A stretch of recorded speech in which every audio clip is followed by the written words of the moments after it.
විශ්වවිද්‍යාල පද්ධතිය තුළ මුහුණ දෙන කැමති සම්බන්ධයෙන් දිගින් මේ කාරණාවල් කතා බහට ලක් කරගෙන ආවත් ආණ්ඩුව සහ බලධාරීන් විසින් මේකට තිරක් තියෙන බවක් පේන්නේ නැහැ. ඔවුන්ට අවශ්‍යලා තියෙන මේ කාරණාව දිගින් දිගටම ඉදිරියට අරගෙන ඇවිල්ලා මේ රටේ විශ්වවිද්‍යාල පද්ධතිය නැවත වරක් ජාතිවාදය තුලින් ගැටුම් ඇති කරලා සිංහල බෞද්ධ ජනතාව මතට බලය අරගෙන මුස්ලිම් සහ දෙමළ ශිෂ්‍යයන්ගේ අයිතිවාසිකම් කප්පාදු කරලා මේ රට තුල නැවත වරක් මහජාතිය විදියට සිංහල සහ බෞද්ධ ජාතිය ඉස්මතු කරමින් අනිත් ජාතීන් යටත් කරමින් පහත් කරමින් කටයුතු කරන තමයි මේ සූදානම් වෙන්නේ කියන කාරණාව අපිට පහුගිය කාල සීමාව තුළ විශ්වවිද්‍යාල පද්ධතිය තුළ ඇදලා තියෙන මේ කැටුම් බලපුවාම වෙන්න පුළුවන්. විශේෂයෙන්ම අපි දැක්කා පහුගිය දෙවනිදා සැප්තැම්බර් මාසයේ දෙවනිදා නැවත වරක් සබරගමු විශ්වවිද්‍යාලයේ පරමතර ශිෂ්‍යයන් 6 දෙනෙකු විශ්වවිද්‍යාල තුලදී අත්අඩංගුවට අරගෙන ඒක අත්අඩංගුවට ගැනීම අපි තමයි අපි දකින්නේ. විශ්වවිද්‍යාල තුලදීම පළමු වසරේ ශිෂ්‍යයන් 6 දෙනෙක් අත්අඩංගුවට අරගෙන විශ්වවිද්‍යාලයේ තානායමට රැගෙන ගොස් ඔවුන් ප්‍රශ්න කිරීමට ලක් කරලා නිදහස් කරලා තියෙනවා. මේ අත්අඩංගුවට ගැනීම සිද්ධ වෙලා තියෙන්නේ විශ්වවිද්‍යාලයේ බලධාරීන්ගේ උපදෙස් සහ සහයෝගය මතයි. ඉතින් මේකදී අපිට මේ අපි දකින කාරණාවක් තමයි මීට පෙර පසුගිය මාසයේ මෙම විශ්වවිද්‍යාලයේම ශිෂ්‍යයන් කීප දෙනෙක් කීප අවස්ථාවකදී අත්අඩංගු කිරීමක් සිද්ධ වුණා. එෙහිදී විශ්වවිද්‍යාල ශිෂ්‍ය සංගම් සහ ක්‍රියාදාරීන් විසින් දිගින් දිගටම මේකට විරෝධය එල්ල කරපු නිසා ප්‍රශ්න විමර්ශන ඒකේ විසින් දැන් අලුතෙන් කටයුතු අලුත් ක්‍රියාමාර්ගයක් අරන් තියෙනවා.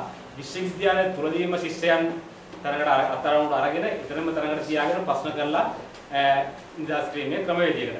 ඉතින් මේක අපි දකින්නේ මර්ධනයේ තවත් එක් පියවරක් විදිහට තමයි මේ ආකාරයට විශ්වවිද්‍යාලයේ ශිෂ්‍යයෙක් විශ්වවිද්‍යාලය තුලදී අත්අඩංගුවට අරගෙන වෙන ප්‍රශ්න විමර්ශන ඒකකට හෝ වෙනත් පොලිස් ස්ථානයකට හෝ රැගෙන ගිහිල්ලා ප්‍රශ්න කිරීම කරනවට වඩා විශ්වවිද්‍යාලය තුලම තියාගෙන ප්‍රශ්න කිරීමට ලක් කරනකොට විශ්වවිද්‍යාලයේ ඉන්න අනෙක් ශිෂ්‍යයන්ගේ ඒ නිසා ඒ දෙසට අවධානය යොමු වෙලා ඔවුන්ට ඇතිවන බීතිකාව වැඩි තත්ත්වයකටපත් වෙනවා. මේක ඉතාමත් මර්ධනකාරී තත්ත්වයක්. ඒ වගේම සබරගම විශ්වවිද්‍යාලයේ පසුගිය මාසයේ අත්අඩංගුවට ගත්ත සෙන්දිල් කුමාර සුදර්ශන සහෝදරයා තාම නිදහස් කරලා නැහැ. අපි දන්නේ ප්‍රශ්න විමර්ශන ඒකේ කියන ආකාරයට ඔහු විසින්ම ඔහුට තුවාල සිදු කිරීම කරගැනීම තමයි සිද්ධ වෙලා තියෙන්නේ. අපි දන්නේ මේක සත්‍යතාවය මොකද්ද කියන්නේ. කුමන හේතුවක් නිසා උනත් පොලිසිය විසින් අත්අඩංගුවට ගැනීමෙන් පස්සේ පොලිසිය විසින් සඳහන් කරන්නේ මේ ආකාරයේ කාරණා තමයි. පසුගිය ඉතිහාසයේ පුරාම අපි ඒක දැක්කා. ඒ නිසා අපිට ඒ සම්බන්ධයෙන් විශ්වාසයක් තබන්න බෑ. ඉතින් ඒ වගේම අපි දැක්කා පේරාදෙණිය විශ්වවිද්‍යාලයේ මීට දින කිහිපයකට ඉස්සෙල්ලා කල්පනාකාරීම පීඨය ස්ථාපිත කරන්න කියලා සත්‍යාග්‍රහයක යෙදුන පේරාදෙණිය විශ්වවිද්‍යාලයේ ශිෂ්‍යයන් 5 දෙනෙකුට මොකද්ද මේ සිද්ධිය සම්බන්ධය කියලා දැනගන්න පොලිසියට එන්න කියලා තියෙනවා ප්‍රකාශයක් ලබා ගන්න. එහිදී ප්‍රකාශයක් ලබා දෙන්න කියපු ශිෂ්‍ය නායකයන් 5 දෙනෙක් පොලිසිය මගින් අත්අඩංගුවට අරගෙන අධිකරණයට ඉදිරිපත් කරලා උසාවියට ඉදිරිපත් කරලා මේ වරස් තිරගත කරලා තියෙනවා. දැන් මේක තමයි මේනකොට විශ්වවිද්‍යාල පද්ධතිය තුළ ක්‍රියාත්මක වෙන ආකාරය. ප්‍රධාන වශයෙන් දැන් මේනකොට තමන්ගේ අයිතිවාසිකම් දිනා ගැනීම සඳහා සත්‍යාග්‍රහයක්වත් කිරීමේ හැකියාවක් අවස්ථාවක් විශ්වවිද්‍යාල ශිෂ්‍යයන්ට අහිමි කරලා දෙනවා. සත්‍යාග්‍රහයක් කරොත් විශ්වවිද්‍යාල ශිෂ්‍යෙක් පොලිසියට එන්න කියලා තමයි අත්අඩංගුවට ගන්නෙ. ඉතින් මේක විශාල මර්ධනකාරී තත්ත්වයක්. මේ තත්ත්වය දිගින් දිගටම පැවතීමට අපිට අවස්ථාව ලබා දෙන්න බෑ. මෙහෙම වුණොත් මොකද වෙන්නේ?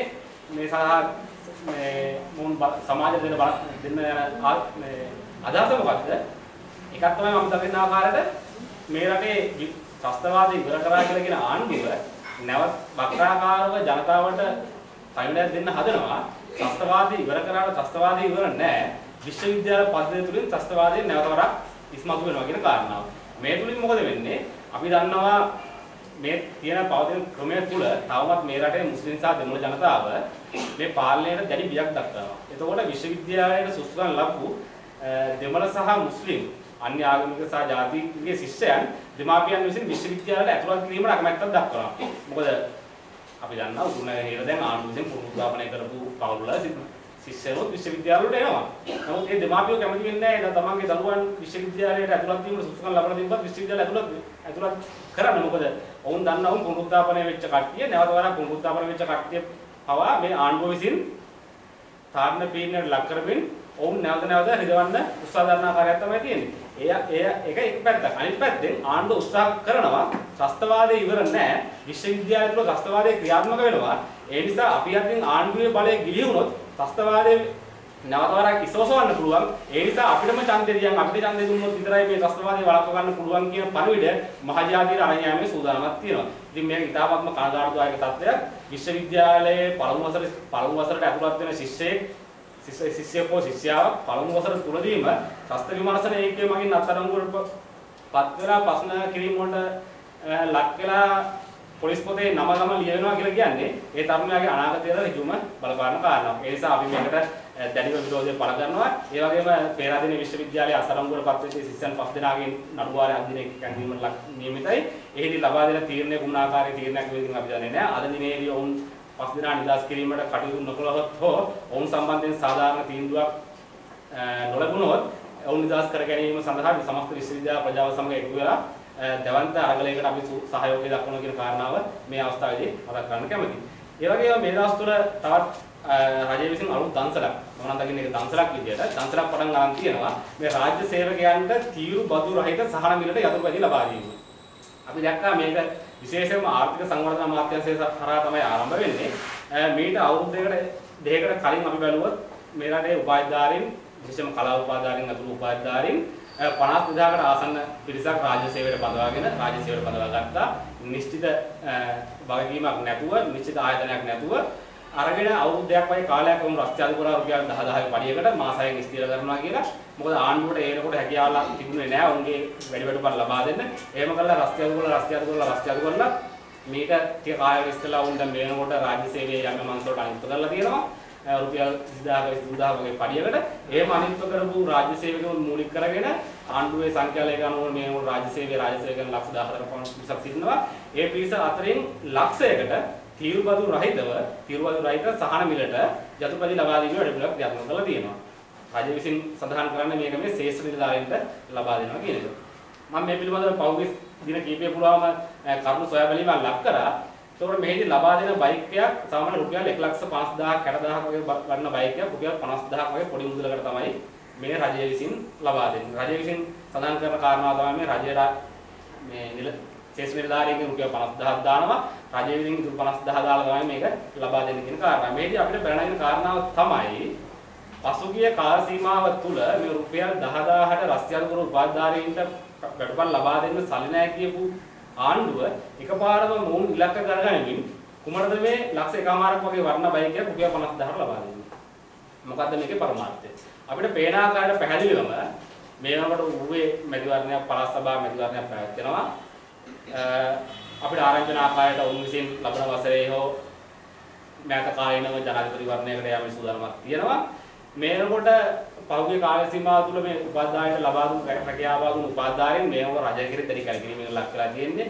මොකද ආණ්ඩුව කියනවා උන්ට දැන් උපාධිධාරීන්ට රස්සා ලබා දීලා තියෙනවා කියලා. නමුත් මේ තමන්ට රස්සාවක් ලබා දුන්නොත් තමන්ට නිශ්චිත රාජකාරියක් පවරලා නැහැ. මේනකොට මේ උපාධිධාරීන් ගමේ ඇත්තටම විහිළුකාරයන් බවට පත් වෙලා තියෙන්නේ.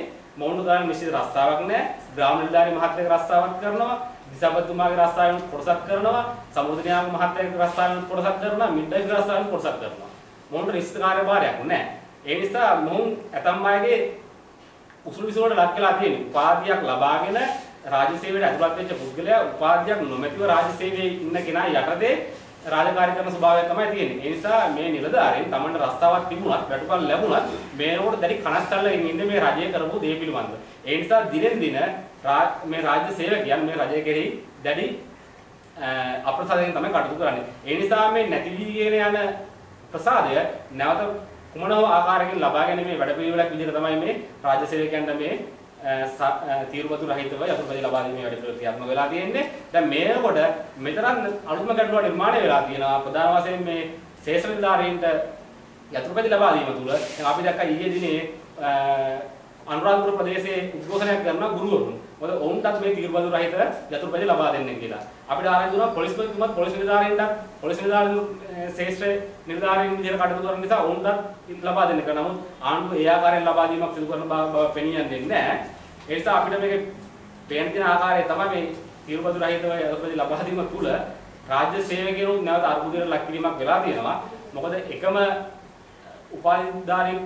උපාධියක් යටතේ එකම වැටුපකට රාජ්‍ය සේවයට බෙදෙච්ච අයට කට්ටියකට යතුරුපැදි ලබා දෙනකොට අනිත් කට්ටියට ලබා නොදෙන්නත් හේතුවක් තියෙන්න ඕනේ. එතන සාධාරණීකරණයක් වෙන්නේ නැහැ.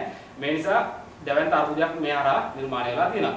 නමුත් ඇතමෙක් කතා කිරීමට අකමැති මාතෘකාවක් යමෙක් මේ පිළිබඳව මම හිතන ආභාවයක් අවධානය යොමු කරන මාතෘකාව සම්බන්ධව කතා කරන්න ඕනේ. මේ රටේ සමස්ත ජනගහනය බලපුවාම කෝටි 2කට ආසන්න සංඛ්‍යාවක් තමයි ඉන්නේ. ඒතකොට මේ තීරුබදු රහිතව රාජ්‍ය සේවකයන්ට රජය විසින් සැලසුම් කරලා දෙන ලක්ෂයකට යතුරුපැදි ලබා දෙන්න ඉතාමත් කෙටි කාල සීමාවක් තුළදී.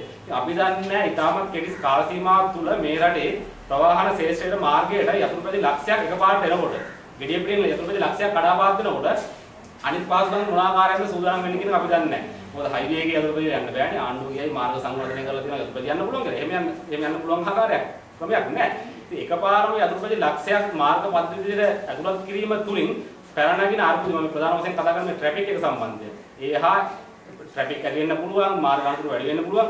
ඒවා සම්බන්ධයෙන් රජයේ අවධානයක් යොමු කරන්න නැතුව මේ කරන සංවර්ධන වැඩපිළිවෙලයි තියාගන්න කරන ක්‍රියාදාමයේ තුල අනාගතයේ දැවැන්ත ප්‍රශ්නයක් නිර්මාණය වෙනවා.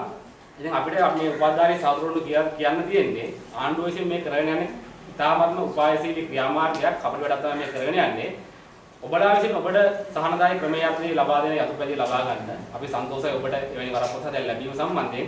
නමුත් ඔබ මේ යතුරුපැදිය ලබා ගත්තට මේ ආණ්ඩුව අරගෙන යන කපටි ක්‍රියාමාර්ගයේ කුමක්ද කියන එක හොඳින් මතකයේ තියාගෙන Taman රැවටීම වලට ලක් නොවි ඉදිරියේදී පැනනගින ප්‍රශ්න වලට මුහුණ දෙන්න මේ රටේ පැනනගින ප්‍රශ්න වලට මැතිවරණයකදී කුමක් හෝ දෙයකදී Taman තීන්දුවක් ගද්දී Taman බුද්ධිමත්ව හිතලා බලලා තීන්දුවක් ගන්න කියන ඉල්ලීම කරමින් ඉරනවා.